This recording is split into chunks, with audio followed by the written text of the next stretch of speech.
예, 오늘은 출애굽기 120번째, 120번째 시간이죠. 모세의 얼굴에 영광이 나타나다 라는 제목으로 말씀을 전하도록 하겠습니다. 예, 여러분들 오늘 혹시 이게 좀 제가 생각할 때는 유명한 본문에 해당하는 것 같아요. 그러니까 저희들이 이 그림을 잘 알고 있죠. 그러니까 모세의 얼굴이 빛나고 있고 시내산에 내려갔다 왔는데 이제 사람들이 그 모세의 빛나는 얼굴을 두려워해서 얼굴을 가리고 뭐 이런, 그러니까 모세가 쓴 가리개가, 여기서 말하는 가리개가 아마도 이제 베일 같은 거겠죠. 그러니까 막 모세가 앞을 보지 못할 만큼 두꺼운 천 이런 게 아니라 베일 같은 거겠죠. 그런 걸로 이렇게 가렸다라는 뜻이 될 텐데, 이 그림 자체는 저희들이 잘 알고 있고 익숙한데, 여러분들이 과연 이 본문을 교회에게 그리고 내 삶 속에 어떻게 적용시키고, 그리고 이 본문이 우리 교회에게 말하고자 하는 것이 무엇인지를 정확하게 알고 있는 분들은 드물 거라고 생각해요. 왜냐면은 저도 이 그림을 잘 알고 있지만은 이 본문에 대해서 뭔가 명쾌하게 설교한다는 느낌을 받았던 적이 없거든요. 오늘 여러분들이 한번 이 설교를 통하여서 이 본문의 의미와 그리고 오늘날 우리 교회가 이 본문을 통하여서 받을 수 있는 교훈들을 한번 잘 들어보시길 원하고, 그리고 하나님 말씀에 순종하는 것을 여러분들이 이 시간 결단하셨으면 좋겠는데요. 본격적으로 오늘 본문을 살펴보면은 그림 자체는 단순합니다. 그리고 오늘 본문은 황금 송아지 사건의 대장정을 마치는 마지막 그림이에요. 마지막 단락이에요. 그러니까 하나님이, 다시 한번 정리를 해드릴게요. 여러분들 한번 지금까지 들었던 출애굽기 설교를 다시 한번 떠올려 보시길 바래요. 황금 송아지 사건이 어디에 있었습니까? 황금 송아지 사건은 예배의 그 두 거대한 단락 사이에 끼어 있어요. 그러니까 첫 번째, 출애굽을 시켜주시고 시내산까지 만나를 내려주시기까지 인도해주신 하나님이 드디어 모세를 처음 불러 세운 호렙산, 즉 시내산에서 이스라엘 백성 전체를 멈추게 하셨어요. 그리고 이스라엘 백성 전체를 마치 모세를 부르듯 불러 세우시고 하나님께서 내가 너희와 함께 하겠다. 그러니까 이게 제일 키워드입니다. 하나님이 왜 언약하셨는가? 왜 성막을 주셨는가? 그들과 함께 하기 위해서. 그래서 그들을 나의 백성으로 삼고 내가 그들의 하나님이 되기 위해서 하나님이 시내산에서 불러 세우셨거든요. 그리고 멈춰 있습니다. 지금 시내산에서 멈춰서 출애굽기가 그 시내산 아래에서 거의 출애굽기 전체의 3분의 2 정도를 소비하면서 얘기를 하고 있어요. 그러니까 우리가 출애굽기 하면은 제일 중요한 것처럼 느껴지는 거는 홍해를 가르고 바로를 쳐부수고 이스라엘에 열재앙이 내리고 이런 그림들을 저희들이 중요하게 생각하지만은, 여러분들이 사실은 그런 그림에 노출이 많이 된 것이지 출애굽기 본문 자체가 가장 공을 들이고 있고 가장 오랫동안 머물고 있는 것은요, 이 출애굽기 시내산 언약에 있습니다. 그래서 하나님은 시내산에서 백성들을 불러 세우시고 계약을 하세요.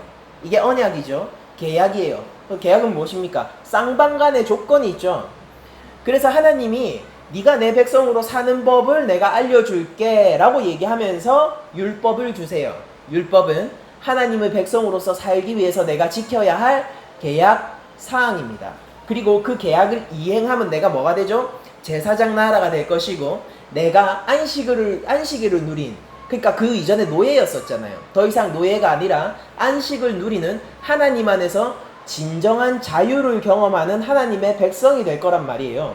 그렇게 하나님의 백성이 되어서, 그리고 또한 성막을 하나님이 허락하시는데, 율법을 지키면서 하나님의 백성으로서 내가 살아가면은 성막, 즉 하나님이 함께 하시고 계실 거예요. 성막이란 것은 하나님이 이스라엘과 함께 하기 위해서 건설하라고 하는 하나님이 영광이 머무는 곳이 성막이기 때문입니다. 그리고 이스라엘 백성들을 따라 이동하는 것이 성막이죠. 그게 약속의 땅 들어가면은 고정되니까 성전이 되죠. 예. 아무튼 그렇게 하나님께서 얘기를 해주셨습니다. 그랬더니 모세가 그 영광의, 그리고 이 백성들을 진정한 자유로 이끌 이 언약을 가지고 십계명 돌판을 가지고 내려왔더니 이 백성들이 뭘 하고 있었냐면은 황금 송아지를 만들고 있었어요. 다른 신과 언약하고 있었어요. 불과 40일이 걸리지 않습니다. 조금 지나서 모세가 올라가서 조금 지난 이후에 그들은 다른 신과 언약하고요, 다른 신과 함께 즐겁게 춤추고 있고요, 다른 신을 예배하면서 이 신이, 이 황금 송아지가 우리를 앞으로 약속의 땅으로 이끌 여호와다라고 얘기하면서 심지어 그 황금 송아지를 다 지은 다음 날을 여호와의 절일로 선포합니다. 누가요? 아론이요. 아론은 하나님 앞에서 이 백성들을 하나님께로 이끌 대제사장이었어요. 그런데 그 아론이 지금 무엇을 하고 있습니까? 이 백성 전체를 우상에게로 이끄는 잘못된, 그리고 굉장히 왜곡된 대제사장의 역할을 하고 있는 거예요. 그래서 이 백성들이 다 죽게 생겼죠. 그래서 모세가 3번에 걸쳐서 중보를 합니다. 중보를 하고 하나님이 그 모세의 전략에 설득당하세요. 그리고 이 설득당함은 처음부터 하나님이 설득당하기 위해서 이끌어 가신 일입니다. 무슨 말인지 아세요? 그렇게 하나님은 모세가 자신을 설득하는 것을 하나님께서 주도하시고, 하나님께서 설득당하심을 처음부터 상정해두고 모세를 불러 세우셔서 드디어 관계를 회복하세요. 그리고 이게 마지막 그림이에요, 지금 이게. 그래서 다시 처음부터 마치 이전 황금 송아지 사건이 없던 것처럼 다시 처음부터 언약을 맺습니다. 시내산 위에 하나님이 좌정하세요. 모세를 불러 세우세요. 40일 동안 모세는 첫 언약을 만들었던 것 같이, 하나님과 첫 언약 가운데서 40일 동안 머물렀던 것 같이 40일 동안 다시 한번 시내산의 하나님 영광 앞에서 머물러 있습니다. 그리고 내려와요. 그게 오늘 그림입니다.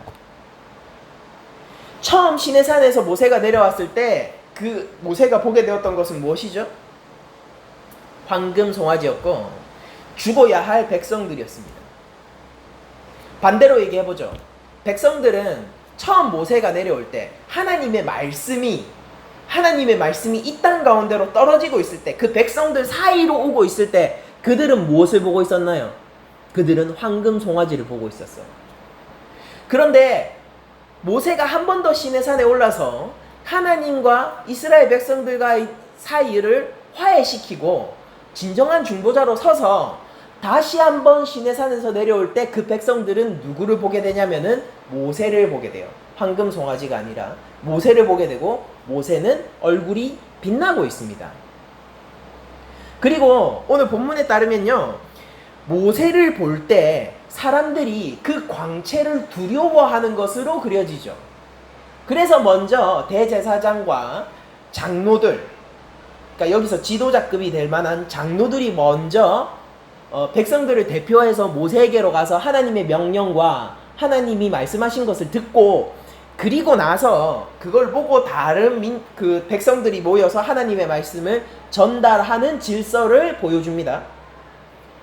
그리고 모세가 항상 하나님을 만나고 오면은 얼굴이 빛났던 것으로 보여요.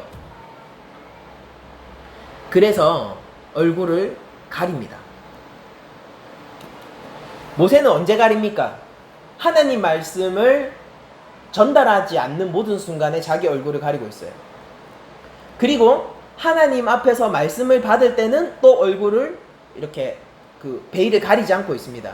자, 다시 한번 정리해 드릴게요. 제가 말하면서 헷갈리네요. 모세가 언제 베일을 벗고 있습니까? 자기 맨 얼굴을 언제 드러내고 있냐고요. 하나님 앞에서 말씀 받을 때, 그리고 그 말씀을 전달할 때. 그리고 언제 베일을 쓰고 있나요? 그 시간 이외의 일상생활 전부요. 그러니까 모세가 자기 얼굴의 영광을 드러내는 순간은요, 딱 한순간밖에 없어요. 하나님의 말씀 앞에서 행할 때예요. 하나님 말씀을 받을 때, 그리고 그 말씀을 전달할 때. 이게 사실은 같은 한 행동이거든요. 하나님 말씀 앞에 서 있을 때 모세는 자기의 얼굴을 그대로 드러내고, 모세의 얼굴에는 두려운 빛이 나고 있어요. 자, 여러분들 오늘 본문의 그림을 이해하셨죠? 그러면은 이게 도대체 무슨 의미냐고요? 여러분들 오늘 본문은 꽤나 많은 것을 여러분들이 들어야 하지만은 그래도 좀 출애굽기에 관심이 있으신 분들이라면은 누구나 재밌게 들을 수 있을 정도로 오늘 내용은 굉장히 흥미롭습니다. 한번 따라와 보세요. 여러분들 하나님께서 모세와 만나서 그 얼굴에 빛이 난다라고 얘기를 할 때 그 빛이 히브리어 카란으로 쓰여져 있어요. 저는 오늘 본문의 주애를 여기서부터 하기를 원하거든요. 그러니까 제가 왜 굳이 히브리어를 얘기하면서까지 이 본문을 설명하느냐면은 여러분들 이 출애굽기 1차 독자 있잖아요. 하나님이 진짜 다스렸던 그 백성요, 출애굽했던 백성요, 그리고 광야 2세대들요, 그 사람들이 이 본문을 볼 때는 우리가 번역 성경으로서의 개역 개정을 볼 때와는 다른 지점을 금세 인식할 수 있거든요. 그게 어디에 있냐면은 히브리어 카란에 있어요. 카란은 말 그대로 빛나다라는 뜻입니다. 그런데 원래 빛나다라는 히브리어는요, 오르라는 다른 동사가 있습니다. 오르. 그러니까 하나님이 창조기사에서 빛을 만드실 때 그때 오르가 쓰이고, 그리고 이 성막 안에서 등잔대가 비추이잖아요. 그 어두운 성막 안을 비추이잖아요. 그 빛나다가 또한 오르예요. 그러니까 오르가 훨씬 일반적으로 그냥 빛나다를 나타내는 히브리어입니다. 근데 왜 여기서 오늘 본문은 굳이 카란이라는 말을 쓰느냐? 요거는 카란이라는 말이 가지고 있는 뉘앙스가 따로 있어서예요. 그리고 1차 독자들은 그것을 바로 느낄 수 있었죠. 오늘 우리도 알아야 될 필요가 있어요. 카란은 원래 이게 빛나다라는 동사인데 명사 케렌에서 변형된 동사, 그거를 어원으로 하는 동사입니다. 케렌이 무슨 뜻이냐면 뿔이에요. 뿔. 그리고 카라는 뭐냐면은요, 빛나다라는 뜻도 있지만은 뿔이 돋아나다, 뿔이 솟아나 자라다, 이런 뜻도 함께 있는 동사예요. 그러니까 지금 이 본문은 중의적인 의미를 모세의 얼굴에서 표현하고 있는 거죠. 모세가 그냥 글자상으로 보면 어떤 거예요? 모세의 얼굴이 뿔이 돋아 있는 것처럼 보이기도 하고, 그쵸? 그러나 정확히는 무엇입니까? 모세가 빛나고 있는 거예요. 여러분들 왜 굳이 출애굽기의 기자가, 이 저자가 왜 모세의 얼굴에 빛이 난다라는 것을 마치 뿔이 돋아난 것 같은 중의적 의미를 통해서 표현하기를 원했을까요? 지금 모세는 황금 송아지와 대비되고 있는 거예요. 모세가 처음 내려왔을 때 백성들은 뿔이 돋아난 황금 송아지를 보고 있었어요. 황금 송아지도 빛나는 물체입니다. 그런데 그들이 하나님의 새 언약, 갱신된 언약 안에 드디어 들어오게 됐을 때 그들이 보게 되는 것은 빛나는 하나님의 말씀이에요. 모세는 지금 하나님의 새 언약판, 새로운 돌판을 들고 내려오고 있음을 여러분들 놓치지 마세요. 그러면 이스라엘 백성들은 지금 시선의 이동이 있죠. 황금 송아지에서, 그리고 뿔이 난 모세로, 달리 얘기하자면은 빛나고 있는 모세로 시선이 이동되고 있어요. 1차 독자들은요, 이 뉘앙스를 바로 느끼고 있다고요. 여러분들 고대 근동사회에서 뿔이라는 것은 힘과 능력, 권능 이런 거를 상징했습니다. 그래서 소를 숭상하기를 즐겨했죠. 그리고 이 사람들은요, 애굽에서 400년 동안 살던 애굽 출신의 노예들이에요. 이들의 커먼 센스, 이들의 상식 안에는 뭐가 있는 거예요? 고대 근동의 문화가 있는 거죠. 그들은 뿔을 무엇이라고 생각하고 있습니까? 권능이라고 생각하고 있어요. 그래서 하나님이 그들의 상식에 맞추어서 설명해 주세요. 여러분들 번제단에 저희들 성막 설교했잖아요. 성막에서 번제단에 뇌기퉁이에 뿔을 달라라고 했을 때 제가 그거를 하나님 구원의 능력, 하나님의 강력한 구원의 힘, 이렇게 우리들이 그런 것들을 상징하는 것으로 해석할 수 있다라고 제가 얘기를 해드린 거를 여러분들 기억하실 거예요. 그런 것처럼 지금 이스라엘이 시선을 옮겨서 모세를 바라보니 거기에 황금 송아지를 박살내고 그 자리에 하나님의 말씀이 서 있고요. 제가 이거 무리하게 얘기하는 거 아니에요. 지금 황금 송아지를 박살내고 거기 하나님 말씀이 서 있고요. 말씀을 가지고 있는 그 모세의 얼굴은 능력과 권능이 나타나고 있는 거예요. 즉 달리 얘기하자면은 하나님의 영광이 거기에 서려 있는 것입니다. 모세의 얼굴에. 빛나는 모세의 얼굴은 그럼 무엇을 의미하고 있을까요? 이 출애굽기 안에서 말이에요. 출애굽기 안에서 빛나는 모세의 얼굴은 하나님의 언약 회복을 상징하고 있고, 그리고 백성들과 내가 너희와 함께 하겠다라고 하나님이 말씀하셨잖아요. 백성들과 동행하시는 하나님과의 관계 회복을 담보하는 게 모세의 얼굴이 빛나고 있는 거예요. 즉 하나님 말씀이 지금 여기 있잖아요. 달리 얘기하자면 하나님이 지금 여기 있다고요. 그래서 빛나는 모세의 얼굴은 하나님 언약의 갱신과 지속적인 언약 이행을 의미합니다. 모세의 손에는 갱신되어 있는 계약판, 두 번째 돌판이 들려 있는 거예요. 고린도후서 3장 7절을 보면은 이렇게 얘기를 하고 있어요. 이 사건을 가리켜서 돌에 써서 새긴 죽게 하는 율법 조문의 직분도 영광이 있어. 이거 지금 모세를 얘기하는 거예요. 돌에 새긴 율법을 새기는 직분도 영광이 있었대요. 근데 그거 죽게 하는 건데 그것도 영광이, 심지어 그것조차도 영광이 있어서 이스라엘 자손들은 모세의 얼굴에 없어질 영광 때문에도 그 얼굴을 주목하지 못하였거든 이라고 얘기를 해요. 그러니까 바울은 지금 모세 얼굴에 나타난 그 광채, 빛을 뭐라고 해석하고 있는 거예요? 영광. 그런데 무슨 영광? 없어질 영광이라고 해석하고 있는 거죠. 모세는 마치 지금 거울과 같은 상태인 거예요. 여러분들, 거울은 무언가를 비추어서 똑같은 형상을 드러내기도 하지만은 빛을 반사해서 빛을 옮기는 역할도 하잖아요. 모세는 제가 말한 후자의 의미에서 지금 거울의 역할을 하고 있는 거예요.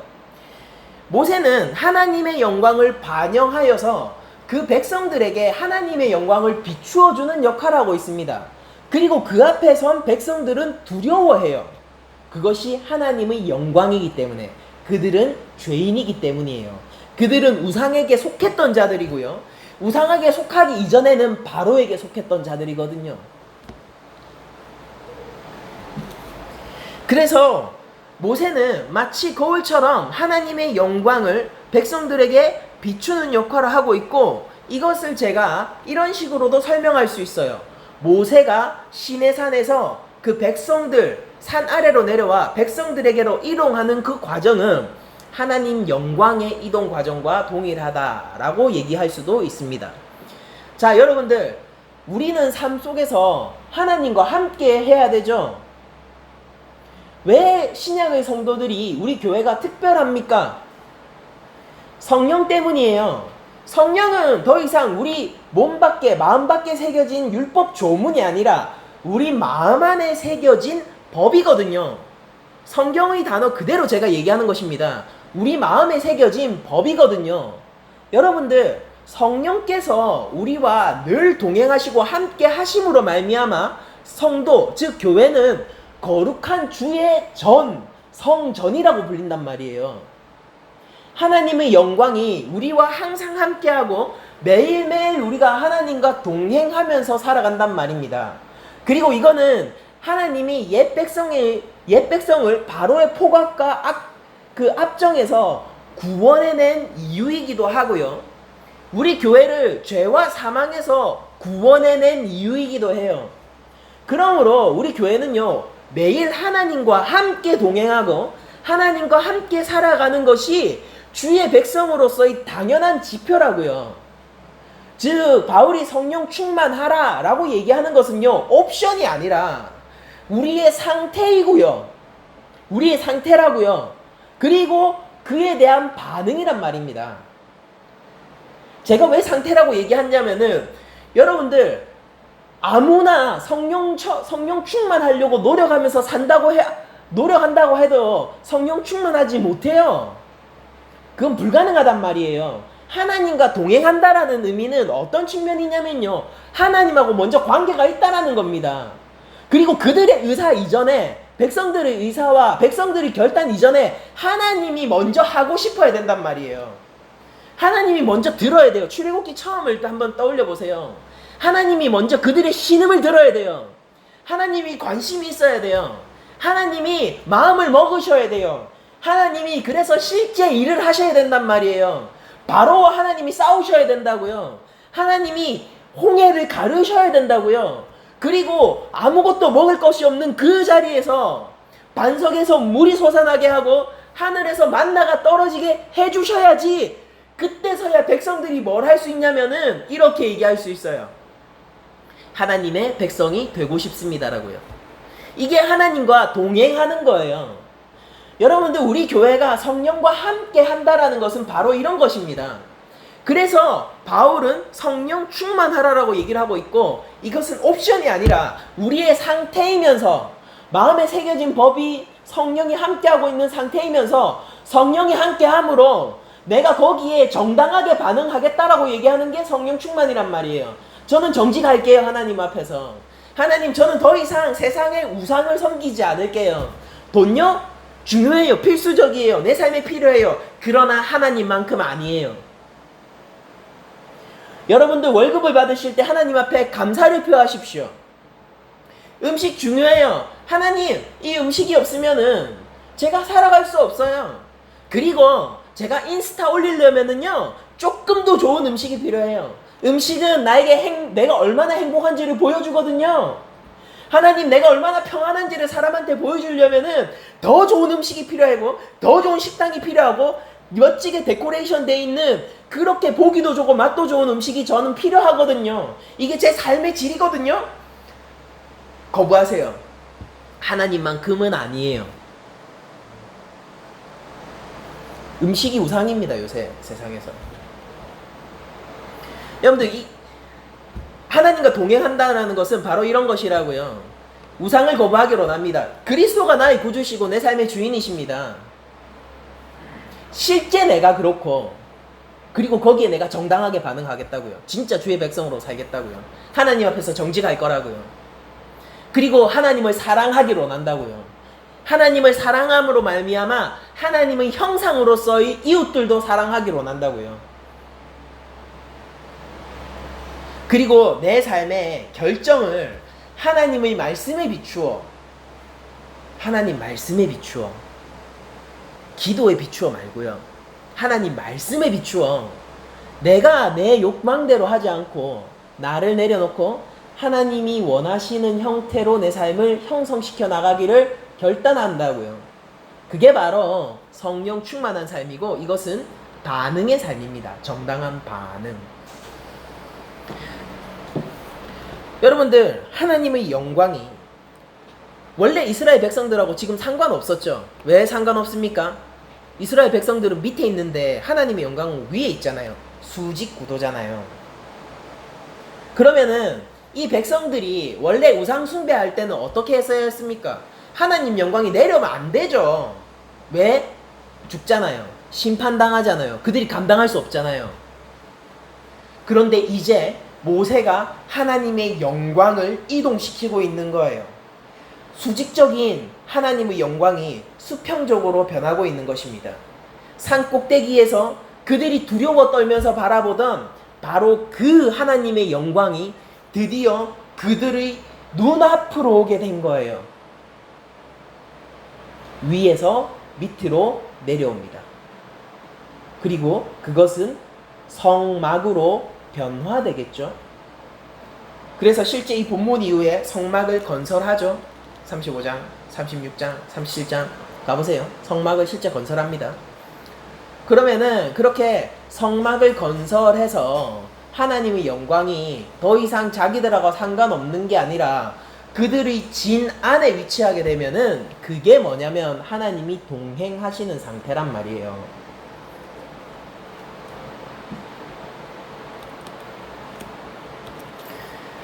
자, 여러분들, 그러면은 여기서 저희들 의문이 하나 들죠. 좋아요. 정리를 합시다. 모세의 빛나는 얼굴은 무엇이었습니까? 하나님의 영광이었어요. 그리고 하나님의 영광이 그들 앞에 있다는 것은 무슨 뜻입니까? 너 나랑 상관 있어. 언약은 지속될 거야. 내가 이전에 황금 송아지 사건을 없던 것으로 해줄게. 없던 것, 정확하게는 없던 것으로 해주는 게 아니라 그 대가를 다른 누군가에게 치르게 할게요. 그게 예수님이고, 그 사건은 해결이라는 표현을 제가 쓸게요. 황금 송아지 사건을 내가 해결해 놓을게. 그러니까 이스라엘 백성들아, 이제 나와 함께 동행하면서 끝까지 내가 언약의 땅으로 이끄는 것을 지켜봐라. 요거를 위해서 필요한 건 뭐죠? 모세의 얼굴이 계속해서 그 영광이 드러나고 있으면 더 좋죠. 이런 관점에서 봤을 때는 그렇지 않습니까? 그런데 왜 모세는 숨겼어야 하나요?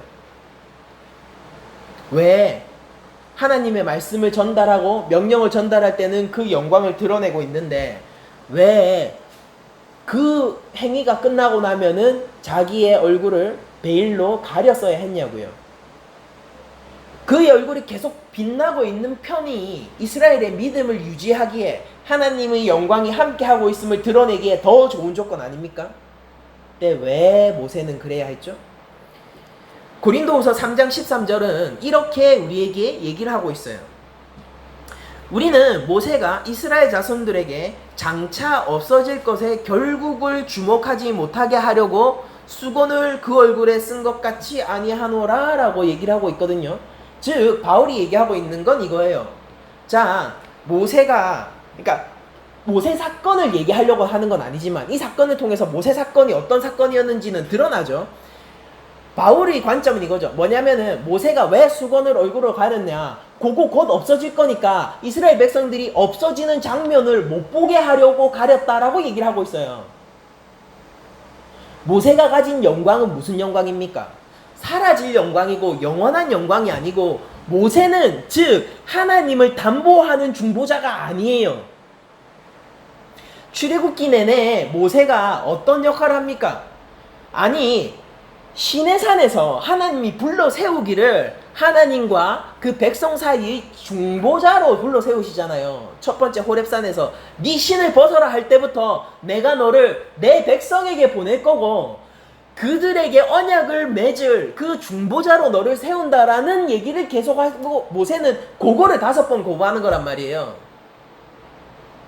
근데 이 출애굽 내내 드러난 유일한 중보자로서의 모세는 삭제되고 있어요. 고린도후서에 가서는.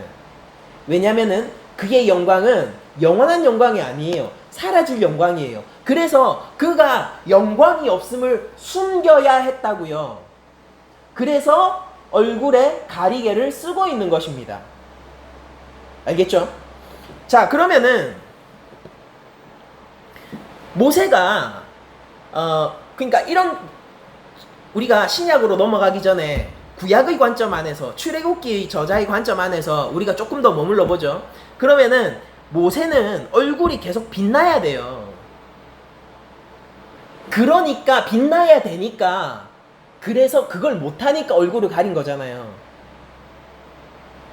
그러면은 하나님 백성에게는 무엇이 필요한 거예요?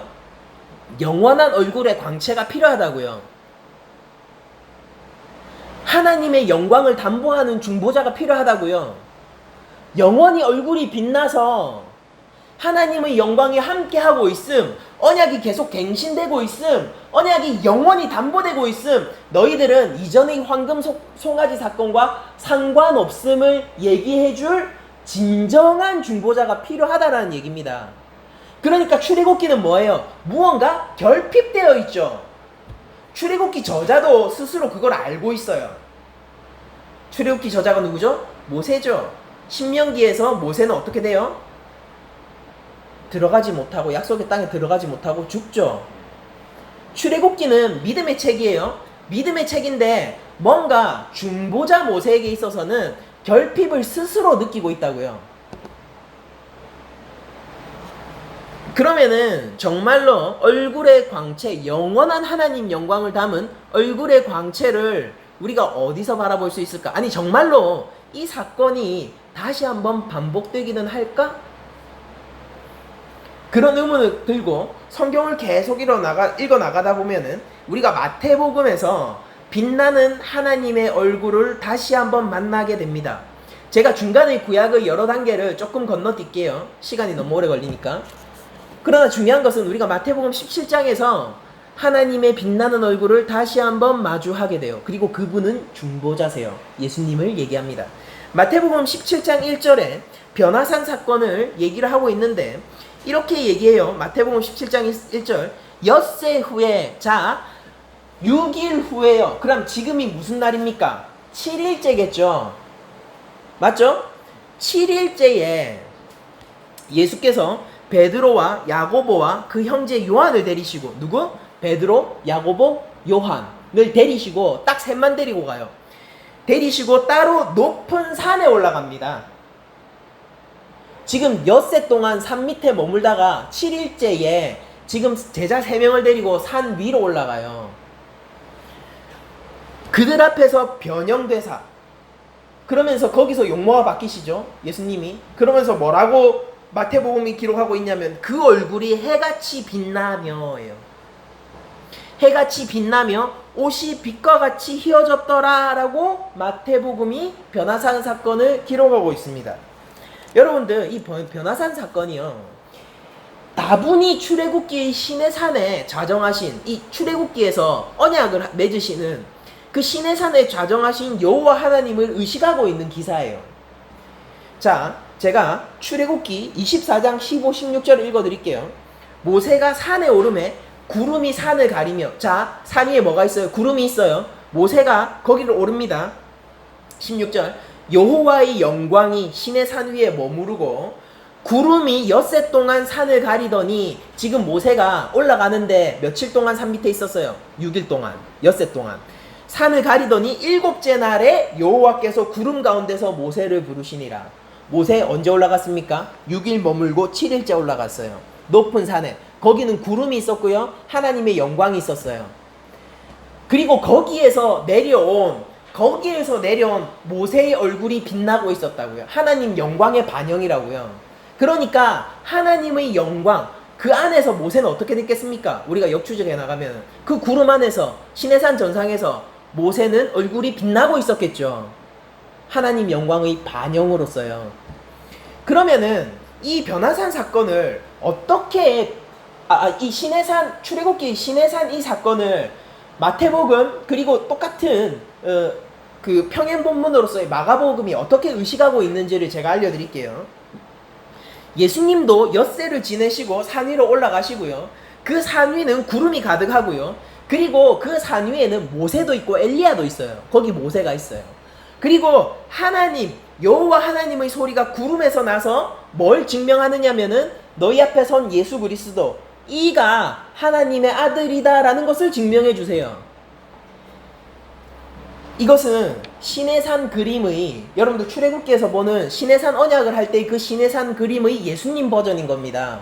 지금 마태도 그렇고요, 마가도 그렇고, 누가도 그래요. 누가도 이 사건을 의식하고 있다고요.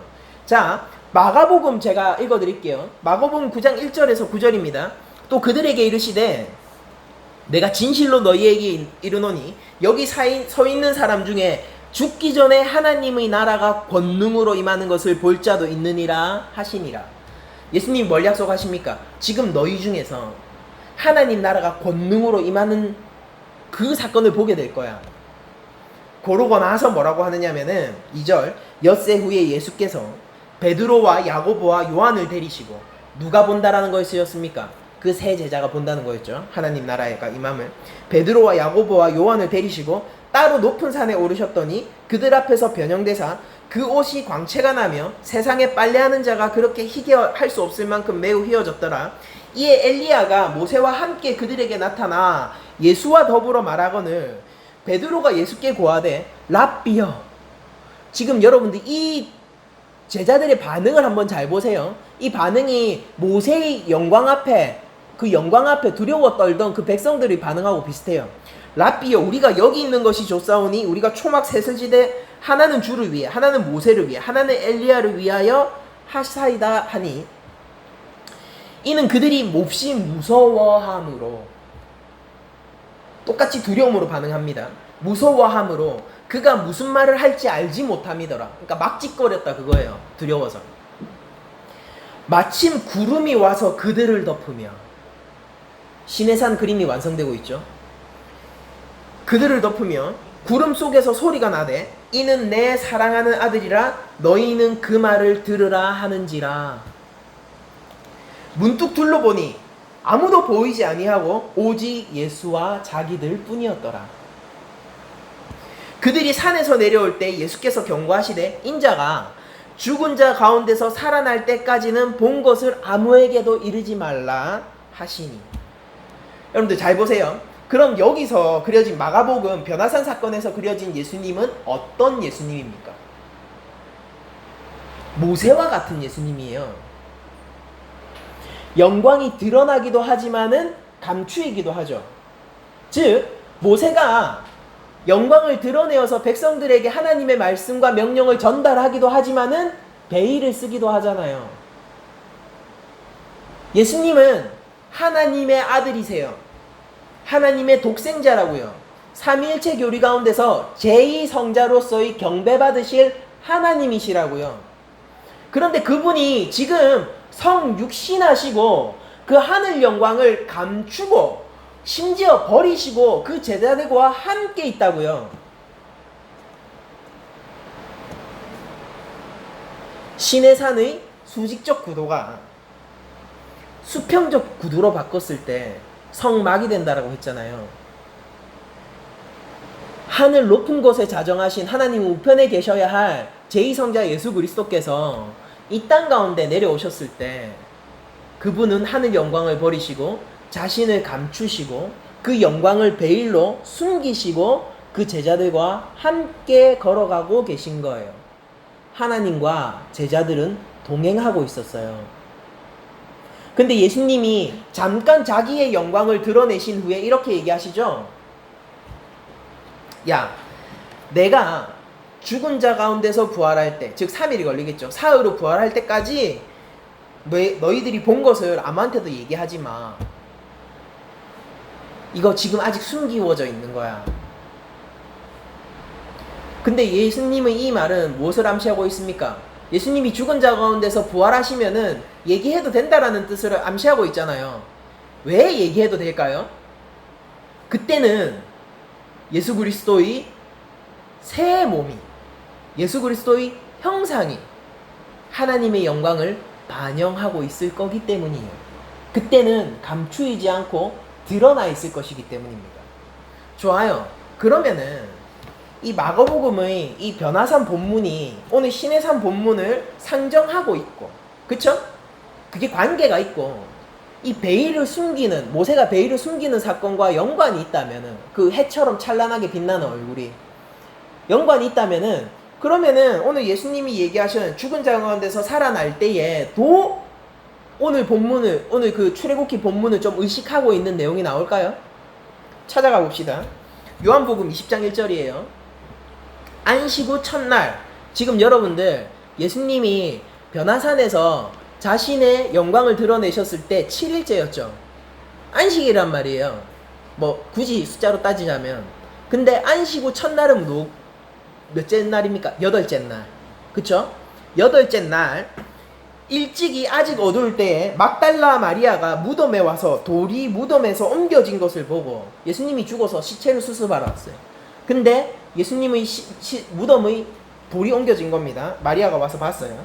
시몬 베드로와 예수께서 사랑하시던 그 다른 제자, 이거 요한입니다. 베드로와 요한에게 달려가서 말하되 사람들이 주님을 무덤에서 가져다가 어디에 두었는지 우리가 알지 못하겠다 하니, 베드로와 그 다른 제자가 나가서 베드로와 요한이 무덤에 갈새 둘이 같이 다름질 하더니, 그 다른 제자 요한이에요. 그 다른 제자가 베드로보다 더 빨리 달려서 먼저 무덤에 이르러 구부려 세마포 놓인 것을 보았으나 들어가지는 아니하였더니.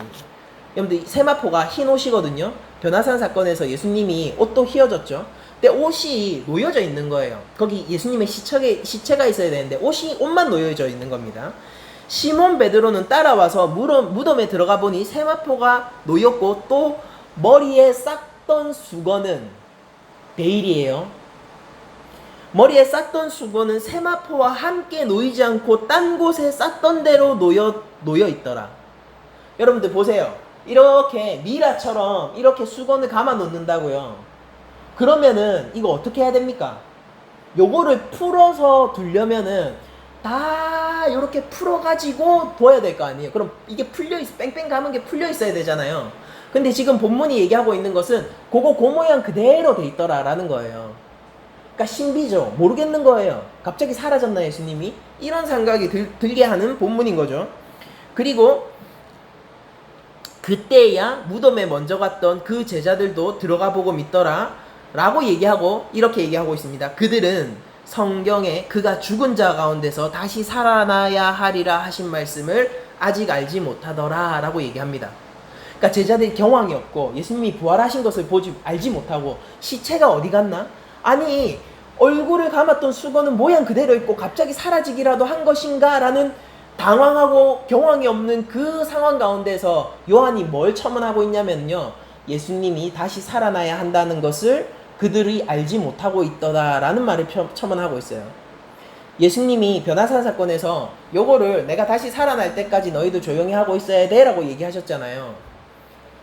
그러고 나서 실제 살아나셨을 때 그 얼굴을 두르고 있던 베일이 벗겨져서 그대로 바닥에 놓여있는 장면이 나옵니다.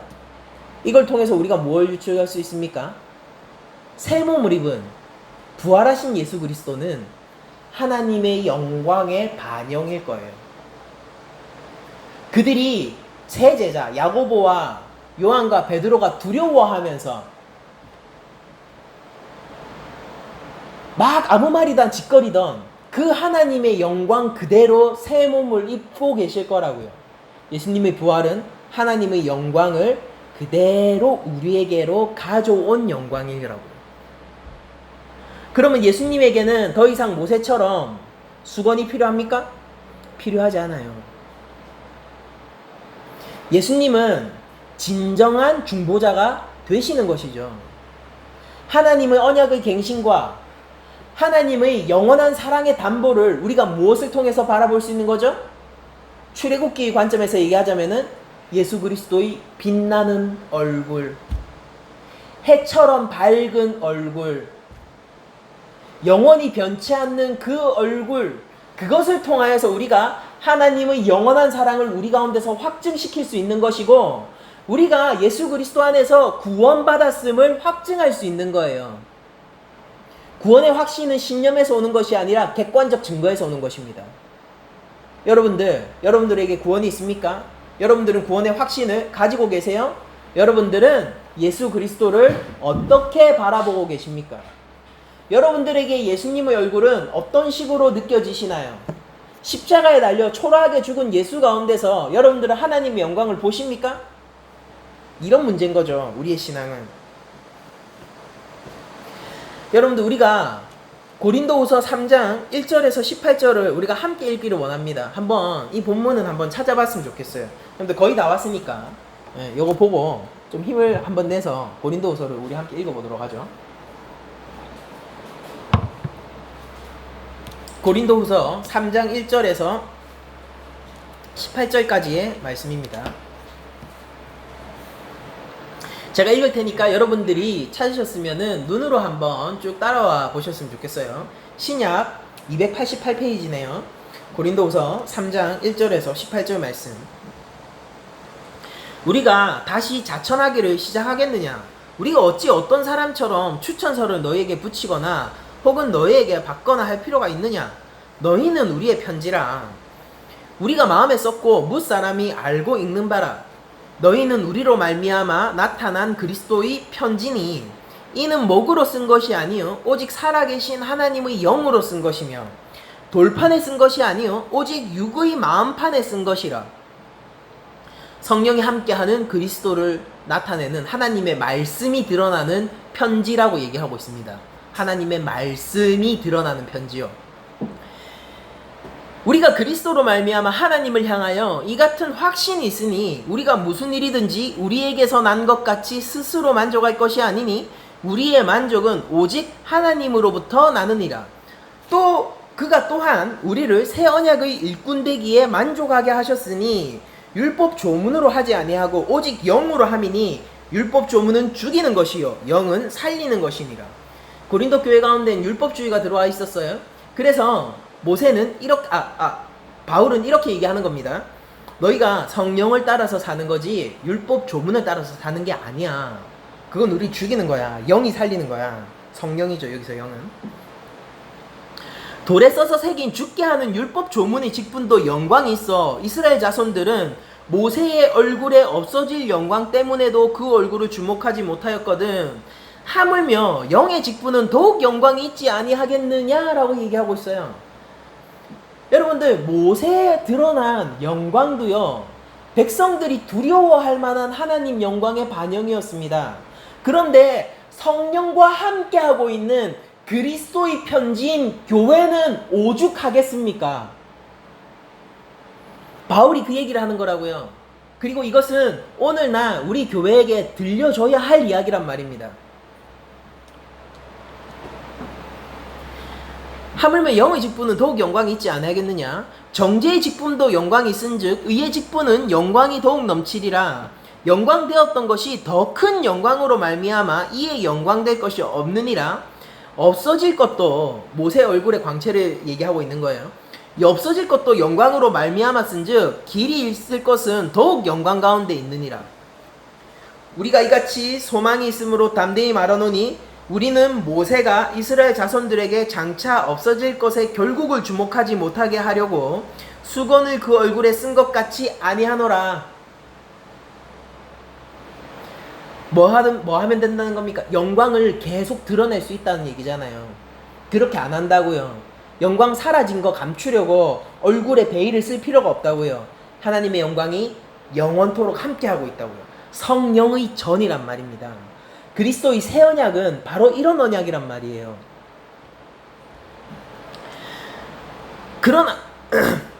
그러나 그들의 마음이 완고하여 오늘까지도 구약을 읽을 때 그 수건이 벗겨지지 아니하고 있으니 그 수건은 그리스도 안에서 없어질 것이라. 오늘까지 모세의 글을 읽을 때에 수건이 그 마음을 덮었도다. 여기서 말하는 모세의 수건에서 영적인 눈을 어둡게 하는 수건으로 지금 전환되고 있는데, 이 수건은 뭘 하는 겁니까? 하나님의 영광 예수 그리스도를 가리는 수건인 거예요. 근데 그거 벗겨야 되는데 누구 안에서? 그리스도 안에서만 벗겨진다라고 바울이 얘기합니다. 오늘까지 모세의 글을 읽을 때 수건이 그 마음을 덮었도다.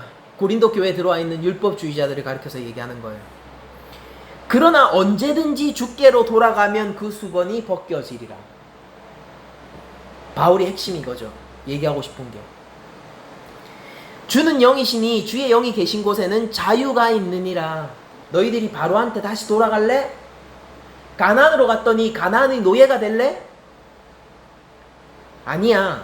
주 안에서 자유를 누려야지. 우리가 다 수건을 벗은 얼굴로 거울을 보는 것 같이 주의 영광을 보매 그와 같은 형상으로 변화하여 영광에서 영광에 이르니 곧 주의 영으로 말미암음이니라. 제가 앞서서 하나님과 동행하는 것이 성령의 전으로서 반응하는 것이라고 했잖아요. 그러면서 오늘 바울도 이렇게 얘기하고 있죠. 영광에서 영광에 이르니 곧 주의 영으로 말미암음이니라. 여러분들, 성령과 함께 살아간다는 것, 하나님과 함께 살아간다는 것은 무엇이냐면요, 그리스도 안에 거하는 거예요. 내 안에서 어떤 신비 현상이 일어나는 게 아니라요. 그리스도 안에서 내가 진짜로 땅을 밟고 여기서 하나님의 백성으로서 오늘 삶을 결단하는 거라고요. 내가 무언가를 고민할 때 하나님 말씀에 근거하여서 하나님께 순종하는 결단을 할 수 있는 거라고요. 실제 굶주리고 있는 사람에게 밥을 먹이는 거라고요. 그게 성령 충만한 거라고요. 고통받고 있는 사람에게 위로를 전하는 거라고요. 그게 성령 충만한 거라고요. 그리스도 안에 있는 자는 주의 전으로서 성령과 함께 살아가서 더 이상 수건을 덮은 듯이 그렇게 구약을 바라보거나 하나님의 영광에서 가리운 자가 아니라고요. 하나님의 영광 앞에 그대로 나아갈 수 있을 뿐만 아니라 영광에서 영광으로 이르러 그리스도의 장성한 분량으로 나아가는 자들이라고요. 신약은 우리에게 이렇게 얘기하죠. 언젠가 흐릿한 것이 하나님과 얼굴과 얼굴을 마주할 때에 알게 될 거라고. 여러분들의 얼굴은 어떻습니까? 모세처럼 빛나고 있나요? 달리 얘기하죠. 여러분들은 하나님의 말씀을 전달할 만큼 하나님 말씀 안에 거하고 있습니까? 이것은 단순히 지식적인 얘기만 하는 게 아니에요. 하나님 말씀 안에 여러분들 거하고 있습니까? 여러분들을 바라볼 때에 사람들이 하나님의 영광을 느껴 두려워할 만큼 말씀 안에 거하고 있나요? 여러분들 삶의 길잡이는 무엇입니까? 그리스도 안에 거한다는 것은요, 내가 그리스도의 편지로서 살아간다는 뜻이 되는 거예요. 편지는 뭐가 적혀 있어야 될 거 아닙니까? 뭐가 적혀 있습니까? 여러분들의 편지는 얼만큼 두껍나요? 여러분들의 편지는 얼마나 진실되나요? 나는 그리스도의 편지가 맞을까요? 근하 10년 적힌 새해 그 카드 있잖아요. 저는 그것만큼 뭐라고 해야 되지? 한편으로는 그게 격식을 차리는 것이지만은 한편으로는 그것만큼 성의 없고 그것만큼 내용을 담지 않은 것은 없다라는 생각을 가끔씩 해봅니다. 해야 되니까 하는 거잖아요. 그냥 인사하는 거잖아요. 저 사람을 향한 진심이나 새해를 열면서 그 사람을 향한 축복 같은 게 전혀 담겨 있지 않잖아요. 근하 10년 카드 주는 거잖아요. 500원 하면 사잖아요. 인사차 돌리는 거잖아요. 그런 편지도 있고요. 연애 편지도 있고요. 구구절절한 사연을 소개하는 편지도 있죠. 그리스도 안에서 우리는 어떤 편지인가요? 거기에는 하나님의 말씀이 담겨 있습니까? 예수님이 담겨 있어요? 성령이 그 편지를 쓰게 하셨나요? 그래야지 그리스도의 편지인데. 옛 백성들은 모세가 얼굴을 가리움으로 하나님 영광의 편림만을 보았습니다. 우리는 옛 백성과 같지 않아요. 오히려 더 모세에 가까운 자들입니다. 우리가 하나님의 영광 안으로 들어간 자들입니다. 여러분들 성령을 무엇이라고 인식하시나요? 여러분들의 믿음은 어떤 의미가 있으신가요? 예수 그리스도를 믿는다는 것은 여러분들에게 신앙 전체를 걸 만한 가치가 있습니까? 우리는 예수님 믿다가 예수님 잘 믿고 그리스도의 장성한 분량을 바라면서 살아가 영원 가운데서 예수님을 만날 교회예요. 예수님을 믿어야 된다고요. 예수님을 믿고 있는 여러분들에게 이렇게 얘기하고 싶어요. 더욱더 그리스도를 믿으세요. 더욱더 주 안에 거하십시오. 예수님이 명령하신 삶이 무엇인지 상고하세요. 순종하십시오. 그분과 함께 머는 멍에는 가볍고요. 그게 성령 안에 거하는 것이고 그게 우리를 자유케 한다고요. 우리가 인간답게 살 수 있다니까요. 우상에 매여 있으면 우리는 우상처럼 될 거예요. 보지 못하고 듣지 못하고 움직이지 못하게 될 겁니다. 그러나 그리스도를 따라 믿는 믿음의 삶을 살게 되면요, 우리는 하나님의 형상처럼 될 거예요. 우리 삶에 두 갈래의 길이 놓여 있는 것이죠. 우리는 예수를 믿는 교회입니다. 여러분들, 우리는 하나님께로 늘 돌아가야 돼요. 그리스도 안으로 돌아가야 해요. 그 영광으로 돌아가야 합니다. 마음의 수건을 모두 벗어버리고 회심하고 하나님의 영광으로 늘 다시 돌아가야 한다고요. 그 영광의 비밀이 여기 있어요. 변화산 위에서 하나님이 예수 그리스도를 뭐라고 얘기했느냐면은 이가 바로 나의 하나님의 아들이고 독생자의 영광이다라고 증언하신단 말입니다.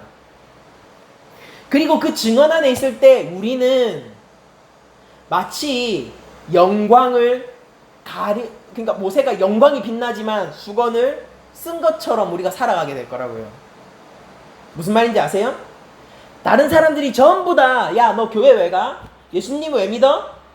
왜 그렇게 좀 현명하게 살 수는 없어? 라고 얘기할 때 평가와 다르게 실제는 뭐냐면은 우리가 영광이라고요. 사람들의 평가는 우리의 마음을 흔듭니다. 잘 알고 있어요. 또 코로나 때 지금 좀 교회 욕 많이 먹고 있죠. 사랑제일교회 그 코로나 지금 계속 늘어난다면서요. 제가 140명까지 봤는데 지금도 늘어나고 있다면서 확진자가. 그러니까 교회 인식 안 좋고 막 커뮤니티들 가면은, 그리고 사람들 평가가 다 이래요. 교회 왜 가? 미친 거 아니야? 바르게 예수님 안에 서 있어야 됩니다. 바르게 예수님 안에 서 있을 때 우리가 어떤 평가를 받게 됩니까? 하나님한테요. 무슨 평가를 받게 되냐고요. 우리가 그리스도의 편지여야 한다고요.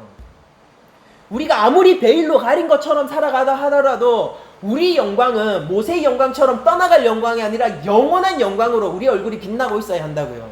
하나님과 얼굴과 얼굴을 마주할 그날을 기다리면서 우리 얼굴이 더욱더 영광으로 빛나도록 그리스도를 따라 살아야 한단 말입니다.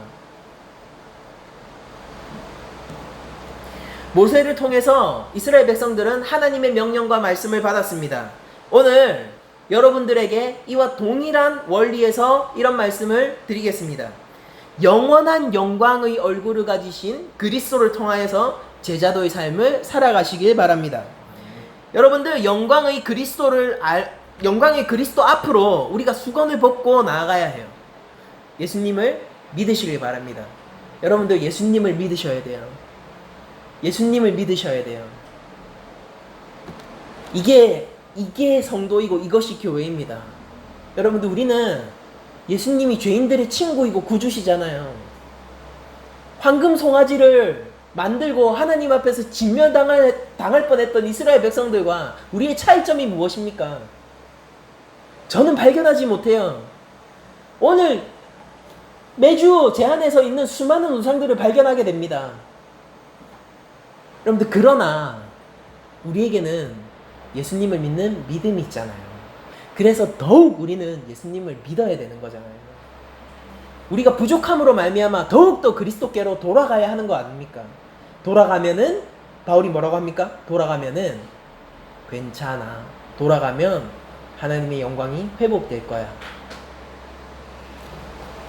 마지막으로 여러분들에게 이런 말을 하면서 모든 설교를 마치겠습니다.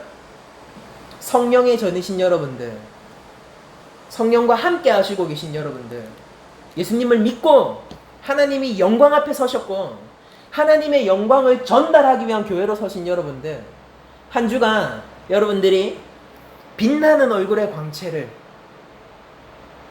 마음껏 세상에서 드러내시고 세상이 교회를 어떻게 평가하든 하나님 앞에서 여러분들이 존귀한 존재임을 알아 이 땅의 가치를 따라 살지 않고 영원을 준비하는 삶을 살아가는 여러분들이 되기를 원합니다. 여러분들 예수님 진짜 만났을 때 내어놓을 삶의 모양을 고민해 보세요. 렉서스? 아니요. 강남 아파트? 아니요. 요트? 아니요.